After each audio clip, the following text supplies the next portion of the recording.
প্রতি ঘন্টায় পানির চাহিদা 10 লাখ লিটার, কিন্তু যোগান দেয়া হচ্ছে মাত্র 2.5 থেকে 3 লাখ। এমন সংকটের কারণে ঘোষণা দেয়া হয় প্রতিদিন পৌরসভায় পানি দেয়া হবে 1 ঘন্টা, কিন্তু সেটি কথার মধ্যে সীমাবদ্ধ। 20 থেকে 25 মিনিট পরই বন্ধ হয়ে যায় সাপ্লাইয়ের পানি।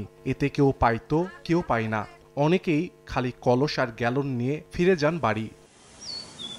গত কয়েক বছর ধরেই পিরোজপুর পৌরসভার বাসিন্দারা ভুগছেন তীব্র পানি সংকটে। 1983 সালে সুপেয় পানির জন্য জেলার জনস্বাস্থ্য বিভাগ চালু করে ওয়াটার ট্রিটমেন্ট প্লান্ট। মূলত জেলার নদ নদী থেকে উত্তোলন করে পানি জমা করা হয় শোধনাগারে। সেখান থেকেই বাসা বাড়িতে সরবরাহ করা হয়। কিন্তু শুষ্ক মৌসুমে নদীতে পানি শুকিয়ে গেলে এই সংকট আরও তীব্র হয়।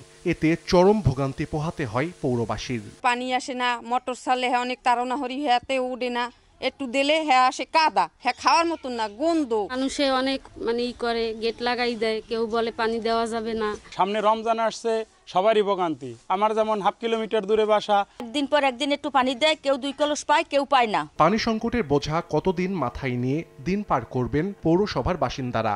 এমন প্রশ্নের জবাবে সংশ্লিষ্টরা বলছেন সমস্যা সমাধানে দ্রুত নেওয়া হবে কার্যকরী পদক্ষেপ। নতুন ট্রিটমেন্ট প্ল্যান্ট